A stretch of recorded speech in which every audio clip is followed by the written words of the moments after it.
So, what a great opportunity we have today. We are participating in our burning bowl ritual. We don't do a lot of ritual in Unity, but this is a powerful one where we get to be reminded of how important it is that we loosen the hold on these things that we take as such deep-seated beliefs, beliefs that define us, that define the world around us for us, so that we can make room for Spirit. And to orient you towards the ritual, I just want to run you through the supplies that you should have. When you walked in, you should have gotten an 8.5 by 11 sheet of paper, an envelope, hopefully a pen. And if you just check in the envelope, there should be a small piece of flash paper inside the envelope. If you don't have the supplies, raise your hand. The ushers will get you what you need. I see hands going up all over the place. I'll keep talking. So I want you to start out, just so we don't forget, to write your name and your address. Address this envelope to yourself. That's the clearest way of putting it. Address this envelope to yourself so that we can mail it to you around Thanksgiving time of next year. So let's start out with the flash paper. If you're new and you are looking forward to, burning everything you're ready to release, and you see this little piece of flash paper, you go, how on earth can I get everything on it? Remember that the real issue is getting clear about what you're ready to release. Spirit, once you've got clarity, Spirit's already working on it. So write down just a few key words or whatever you need to remind you of what it is that you're ready to release. Let me also say that the fun thing about flash paper, there's two important things about flash paper. One, it burns quickly. And wouldn't you really, it's going to go poof when it hits the fire. And wouldn't you rather have your issues burn away quickly than slowly smolder in the fire? So we can't allow you to burn regular paper, because actually to burn regular paper gives off ash. It becomes a fire hazard here in the building. But I'm sure do we have plenty of, Linda, look at me for just a second. Linda, did we have plenty of flash paper for today? Good. So we're not running short on flash paper. We've got all sorts of hands down here of people that still need attention. Now, let's talk about your letter. Typically you go in this order, but here any order goes.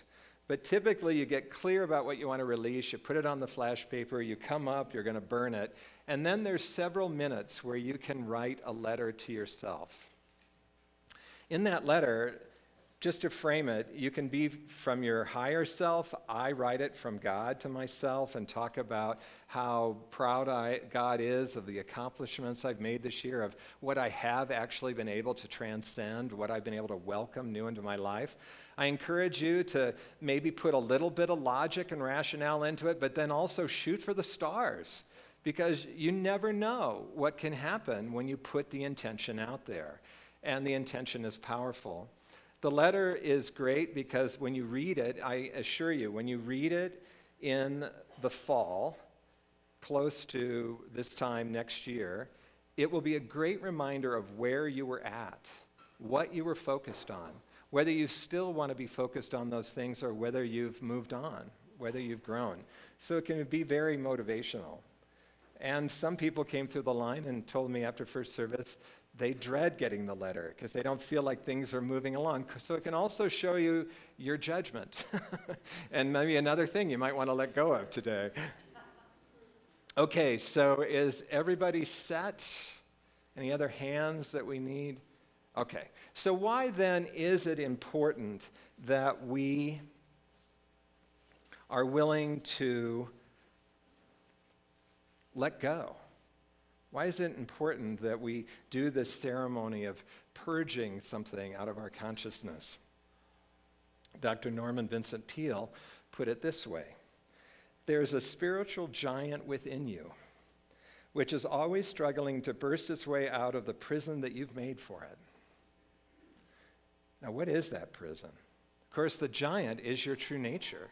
It is the Christ presence within you, however you like to refer to it, the Spirit within you. It is truly, its potential is so unlimited that it's a spiritual giant. The prison is these limiting beliefs that then have become patterned ways of being, patterned ways of seeing ourselves and seeing the world. As I said earlier, it's an assurance, a knowing that, we know ourselves, we know what we can do, and as such, there's no room for spirit. We love filling up our consciousness with all sorts of beliefs, and beliefs that we really believe, that we'll defend to the end. No, I can't. Rarely are we out there yelling, yes, I can. That's this kind of space spirit needs. And so we always work on identifying what's holding us back and letting that go. If you were part of our Christmas Eve service, we're making room in the inn. We're making room so that all the potential that we are can be revealed to us in either guidance or through what shows up at our door, the door of our life. This year I'll be a minister for 25 years. Hard for me to imagine. But one of the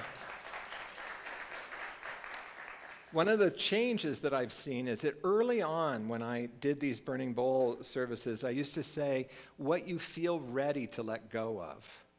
But from being a minister for 25 years, what I know is we aren't usually ready to let go of something until we have suffered mightily with it. And I'm here to tell you, you don't have to suffer with it. It's the trick of the ego to say, no, you gotta stay in there with it. It's your plight in life, whatever. No, life really isn't intended to be ongoing suffering. Sure, there's going to be suffering as part of life, but often it's us holding on that causes the suffering. So I want to introduce you to the idea that you can choose. I've become very sensitive to my own suffering. And it's an immediate question for me to go, okay, I'm probably holding on to something here if I'm suffering in this moment. And what is it? And can I let it go? And so part of my role as I see it then, it might be good for me to look, oh yes. I want to say one more thing before I jump into that. This week I was doing some reading, and I ran into a Unitarian minister named Ian Ellis Jones. And I think that he really captured what we are about here today beautifully. He said, the divine rhythm of life is letting go and letting. Isn't that interesting? The divine rhythm of life is letting go and letting. Now, I think we all understand the letting go. We're letting go of those things that we're holding on tightly that limit us.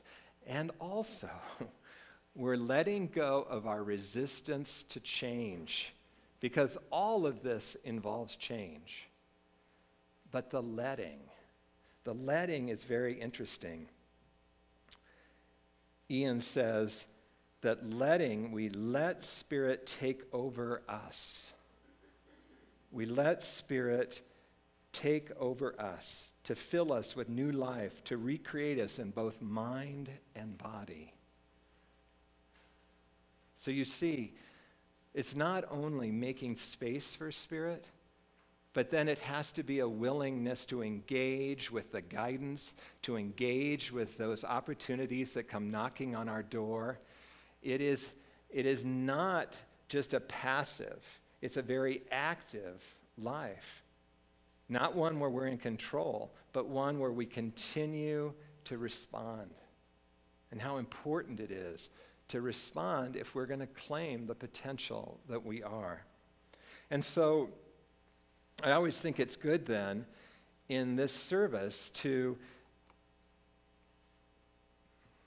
challenge your status quo just a little bit. Like to plant some ideas of some areas where we may have gotten just a little stagnant, where we're still holding on. And all of these presented themselves to me just in like the last 8 days. So that shows you there's plenty of limitation out there, right? First one. Stuart and I went to holiday party that was really a movie showing where they showed the holiday affair. Have you ever seen it? Probably back from the 1930s or 40s. It's about a woman who is a single mother. As the movie opens, she's been dating a lawyer, a very successful lawyer, for 2 years. He's pressuring her to marry him. She's a little unsure, but she's very verbal about marrying him would give her the safety and the security that she needs. For you see, her husband was killed in the war. She wants to know now. It's painful, right? To lose someone you love madly, and she doesn't want to go through that again. So the problem is, this guy is safe, but she doesn't love him. In comes Robert Mitchum. Handsome. Oh, mercy. They meet, and he recognizes that there's something there. She's not willing to recognize. She is very defended. A great sign that there's something that's blocking your potential is when you get defended around, no, I know best. And so she works to fight him off. Luckily, he keeps coming back. And the real gift is her fiancé, who at some point recognizes that she loves him, and he steps aside. But we don't need to wait till someone comes in and rescues us from our life. And so the question that I would ask is, what are you compromising in your life in order to feel in control or safe? What are you compromising in your life in order to feel in control or safe?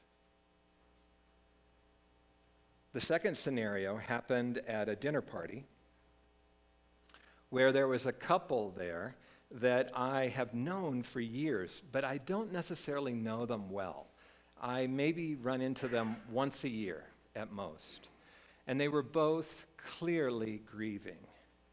They were grieving that their son, their only child, a son, who's probably in his mid-20s now, got married, and this was the first Christmas in, let's say, 24 years that they did not get to spend with him. It's a good reminder to us all that letting go can come with grief, and not to try and squelch the grief. Grief is an important process of letting go. But here's what caught my attention.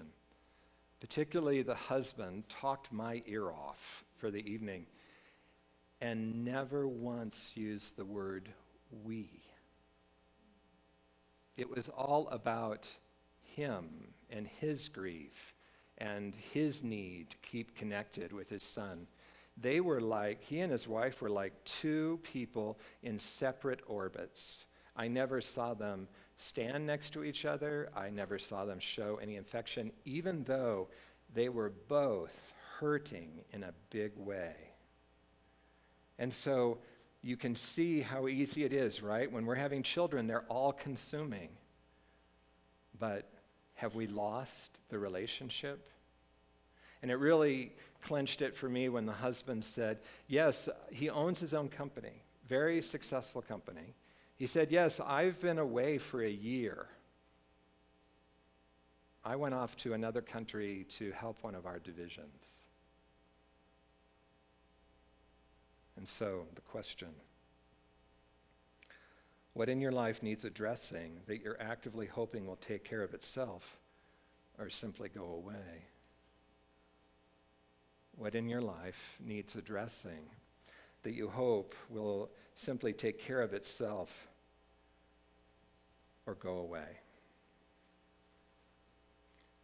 And then finally, I was with my family. There's some young members of my family, so we watched together Kung Fu Panda. If you haven't seen it, it's incredibly spiritual. And it points to probably the biggest issue that happens to us human beings, and that is being able to claim the opportunity that is right in front of us. in this territory that the panda lives in, there is a threat coming. They've been informed that there's a threat that could be very dangerous to all of them. There are 4 characters, 3 animals and 1 insect that have been training all their lives to be named the Dragon Warrior. And they, in theory, would be able to protect this province, this area, from this threat.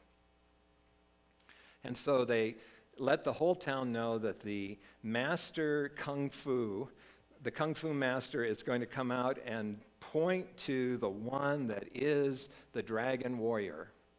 And much to his surprise, this panda, who thinks he's just there to observe, is the one he points to. You are the Dragon Warrior.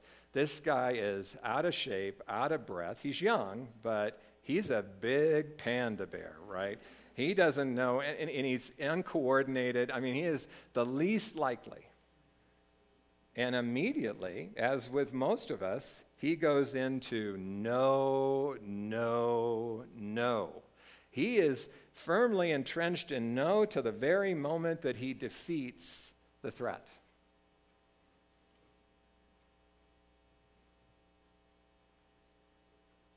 What are the opportunities that your life is offering you that you are convinced are not yours? What are the opportunities that life is offering you that you are convinced are not yours? Let me tell you one other very sweet thing about this movie. While he went through training with a master for a couple of weeks, and he learned a lot, it was actually just him being himself that defeated the threat. It was the most amazing thing to watch. And it's true of each of us. Our souls need to be trained. Our souls need to learn. That's why we practice things. But in the end, it is something about who you are, your unique expression, that is why you are being called to what you're being called to.